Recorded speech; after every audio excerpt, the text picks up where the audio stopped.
Sabaran warga Perumnas Antang Blok 10 Kecamatan Manggala, Makassar akhirnya habis. Pada Senin 11 Agustus 2025 siang, warga Antang mendatangi gedung DPRD Sulawesi Selatan untuk mengadukan nasib yang sudah mereka tanggung selama 13 tahun. Mereka menjadi langganan banjir setiap musim hujan. Rapat dengar pendapat atau RDP digelar di ruang rapat Komisi D, lantai 6 Gedung Tower DPRD Sulawesi Selatan, Jalan Urip Sumoharjo, Makassar. Adapun RDP ini dipimpin oleh Ketua Komisi D DPRD Sulawesi Selatan, Kadir Khalid, dan dihadiri pihak Pemprov Sulawesi Selatan, Balai Besar Wilayah Sungai Pompengan Jeneberang. Agenda membahas langkah dan solusi penanggulangan banjir dihadiri perwakilan warga dan sejumlah legislator. Perwakilan warga Andi Basriadi mengungkapkan betapa banjir telah menjadi mimpi buruk tahunan.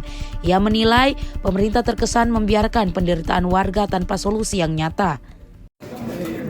Kita minta supaya warga Blok 10 juga ini melakukan RDP dengan di Kota Makassar. Mereka sudah punya surat. Yang kedua, kita minta supaya Pak Wali Kota bagaimana bisa membantu warganya yang ada di Manggala dengan melakukan MOU dengan Balai Pompengan untuk mengeruk Sungai Talok. Minimal meminimalisir daripada banjir yang ada di sana. Itu. Jadi tapi itu tidak kita dalam bentuk kesimpulan, tapi kita ada semacam itu penyampaian. Dan tadi sudah ditelepon Ketua DPR Makassar, Pak Supra, untuk melakukan dengar pendapat soal warga Blok 10 ini. Oke, itu. Ya, tadi ada penyampaian relokasi Blok 10. Persoalannya banjir. Mereka tiga kali banjir 1 tahun. Karena di sana hujan 1 hari sudah masuk rumah. Air sudah masuk rumah. Penyebabnya apa itu? Karena daerah rendah. Sebenarnya situ tidak boleh bangun perumahan. Dan itu dulu Perumnas yang bangun. Apakah akan dipanggil pihak Perumnas juga untuk menjelaskan kenapa harus membangun rumah Kita perlu nanti di Kota Makassar saja. Apa tentang warga itu minimal Sungai Talok dikeruk. Sungai Talok dikeruk. Kemudian ada di situ jembatan Nipa yang harus diperlebar.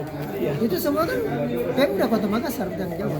Ya, tadi ada Tadi itu sarannya dari Dinas Perumahan relokasi, tapi itu kan susah karena relokasi berarti kan mereka harus membeli rumah baru lagi, sama aja. Jadi itu hanya saran daripada Dinas Perumahan Provinsi untuk relokasi warga di Blok 10. Tapi itu kan susah karena relokasi itu kan mereka juga mungkin ada pengembang yang membangun rumah, tapi mereka tidak harus beli rumah lagi. Satu blok 10 itu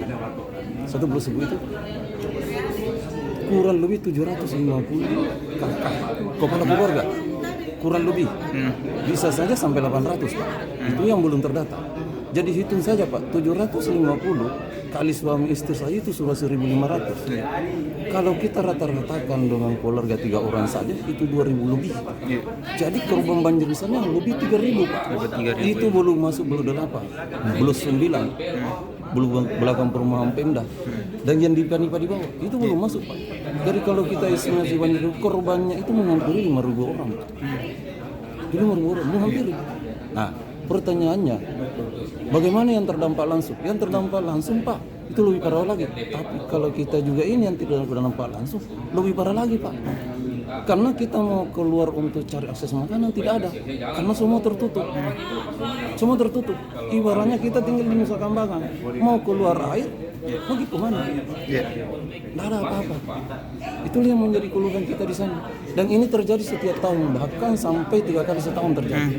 Jadi biasanya baru hari ini kembali rumah, datang lagi, mengungsi lagi. Dan hampir semua di sana masjid sudah tidak tertampung lagi.